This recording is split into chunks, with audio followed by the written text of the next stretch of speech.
हम लोग देखे थे लैंगिक जनन से पहले जीवों में जो जनन था, 12th का पहला लेसन बायोलॉजी का जीवों में जनन, इसमें अलैंगिक जनन हम लोग पढ़ चुके थे। अलैंगिक जनन हो चुका था।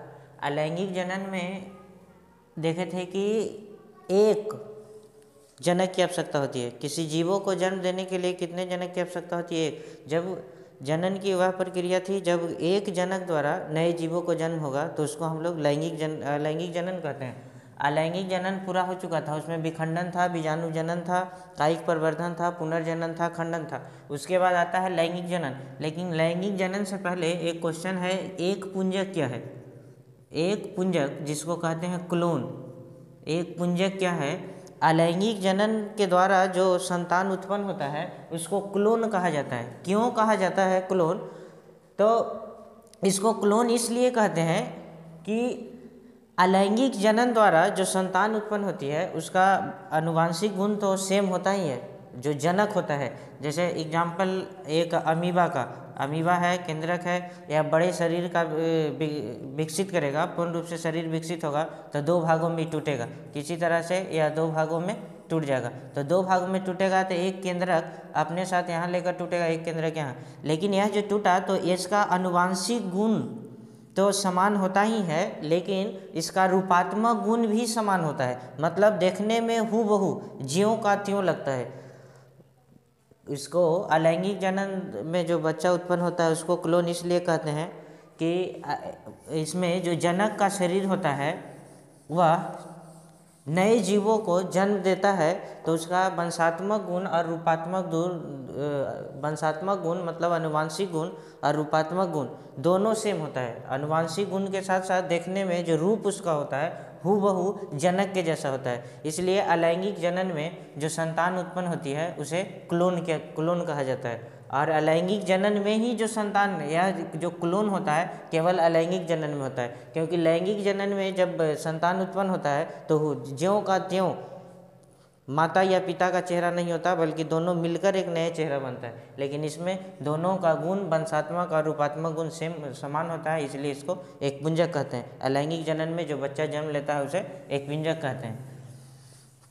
उसके बाद आते हैं लैंगिक जनन की ओर। लैंगिक जनन क्या है? लैंगिक जनन में नर और मादा दोनों होना चाहिए। नर और मादा जब आपस में मिलता है, संयोग करता है, तो यहाँ पर नए जीवों का निर्माण होता है, जन्म होता है, बच्चा का जन्म होता है। तो बच्चा का जन्म होता है तो इस प्रक्रिया को लैंगिक जनन कहते हैं, जिसमें दो प्राणी की आवश्यकता होती है, एक नर होना चाहिए, एक मादा होना चाहिए।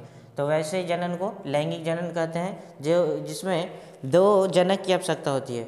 जो बच्चों को जन्म देने के लिए कितने जनक की? दो जनक की आवश्यकता होती है, तो उसको लैंगिक जनन कहते हैं। लैंगिक जनन में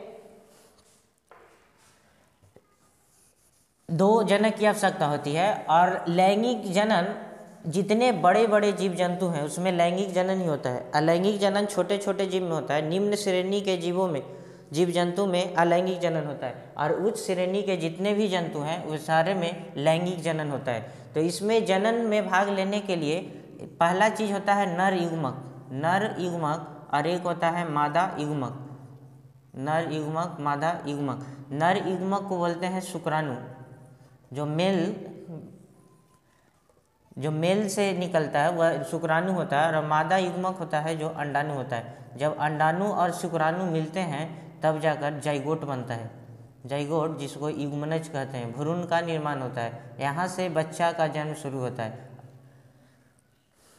लैंगिक जनन में कौन कौन से अंग भाग लेते हैं? तो एक नर युग्मक होता है, एक मादा युग्मक होता है। नर युग्मक को शुक्राणु कहा जाता है और मादा युग्मक को अंडाणु कहा जाता है। जब यह शुक्राणु और अंडाणु मिलता है तो जाइगोट का निर्माण होता है, और इस क्रिया को निषेचन कहते हैं। निषेचन क्या है? यहाँ से निषेचन भी समझ लेंगे। निषेचन है क्या?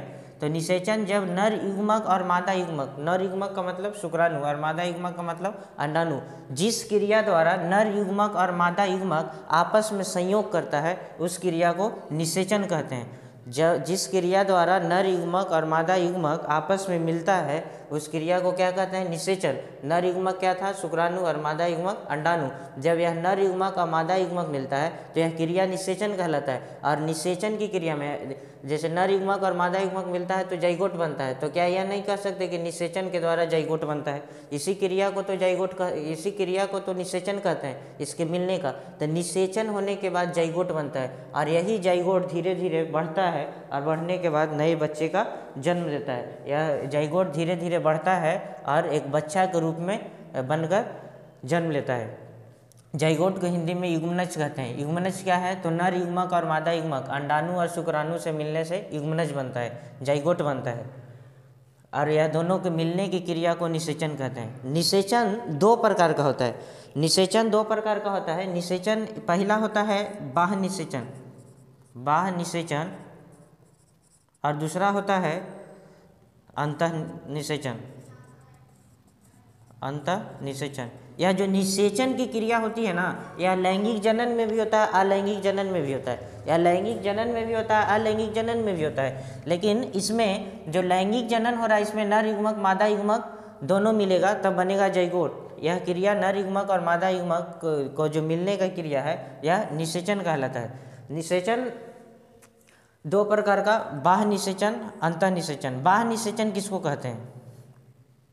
बाह्य निषेचन किसको कहते हैं?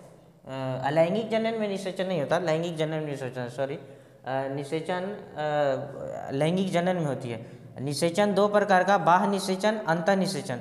बाह्य निषेचन किसको कहते हैं? इसमें होता है कि निषेचन की क्रिया, कोई ऐसा भी जीव होता है जिसमें निषेचन की क्रिया शरीर के बाहर बाहर हो जाता है। मतलब नर युग्मक और मादा युग्मक मिलने के लिए शरीर बाहर से ही नर युग्मक और मादा युग्मक मिल जाता है। जैसे इसका एक मेल है एक फीमेल है, तो मेल है फीमेल है, ये दोनों को टच करने का कोई ज़रूरत नहीं होता, बिना टच के ही यह निषेचन कर लेता है।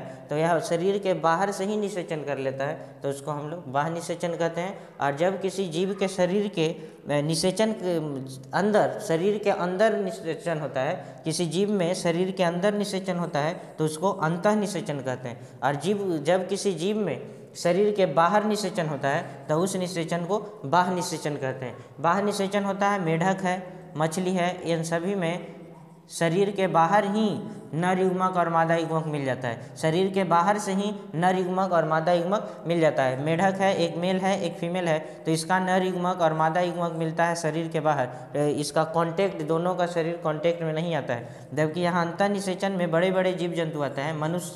मनुष्य है, मुर्गी है, ये सारे जितने हैं, गाय भैंस, ये सब जितने भी हैं, वह सब अंतः निषेचन करता है, क्योंकि इसका मेल और फीमेल शरीर के अंदर क्रिया करता है। मेल और फीमेल, शरीर के मेल और फीमेल जो होती है युग्मक, नर युग्मक और मादा युग्मक, यह शरीर के अंदर क्रिया करती है और उसके बाद निषेचन होता है, तो उसको अंतः निषेचन कहते हैं। शरीर के बाहर निषेचन होगा बाह्य निषेचन, शरीर के अंदर निषेचन होगा अंतः निषेचन कहलाता है। निषेचन दो प्रकार के, बाह्य निषेचन, अंतः निषेचन। जब शरीर के बाहर तो बाह्य निषेचन, जब शरीर के अंदर अंतः निषेचन। बाह्य निषेचन में क्या है? मेढक, मछली, शैवाल, ये सब बाह्य निषेचन करते हैं। और अंतः निषेचन मनुष्य, मुर्गी, गाय, भैंस, ये सब अंतः निषेचन करता है। नर युग्मक और मादा युग्मक के मिलने की क्रिया को क्या कहते हैं? निषेचन। निषेचन कितने प्रकार का? दो, अंतः निषेचन, बाह्य निषेचन। शरीर के बाहर होगा बाह्य निषेचन, शरीर के अंदर होगा अंतः निषेचन। और नर युग्मक और मादा युग्मक जब मिलता है तो किस चीज़ का निर्माण होता है? जाइगोट का निर्माण होता है, जिसको युग्मनज कहते हैं। अब इसके बाद है एक लिंगी और द्विलिंगी। एक लिंगी, द्विलिंगी। एक लिंगी क्या है?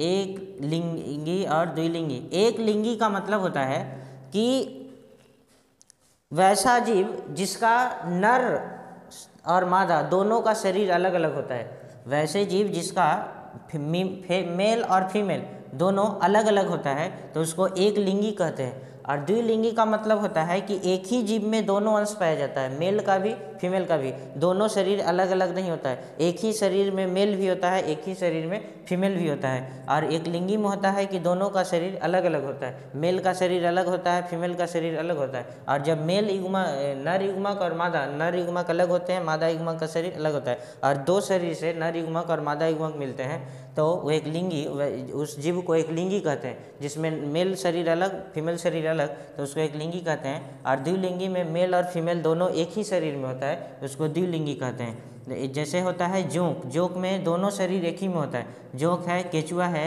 इन सब जीव हैं जिसमें मेल के साथ साथ फीमेल या दोनों एक ही में है, तो ऐसे जीव को द्विलिंगी कहते हैं, द्विलिंगी जीव कहते हैं। और जिसमें मेल अलग हो फीमेल अलग हो, जिसका शरीर मेल का अलग हो फीमेल का अलग हो, जैसे मनुष्य, इसमें मेल और फीमेल का शरीर अलग होता है।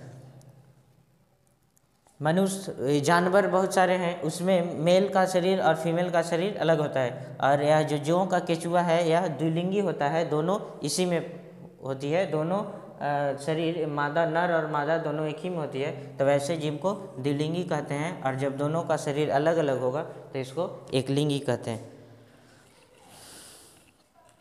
इसके पहले का पार्ट 1, इसके पहले इसके आगे का जो जनन था, लैंगिक जनन था, लैंगिक जनन के कुछ प्रकार था, इसके पहले का वीडियो हो चुका था। और यह दूसरा था, इस चैप्टर का दूसरा वीडियो था, जिसमें यहाँ तक एक लिंगी द्विलिंगी तक हो चुका। और अगले का जो पार्ट है हम लोग अगले वीडियो मिलेंगे। धन्यवाद।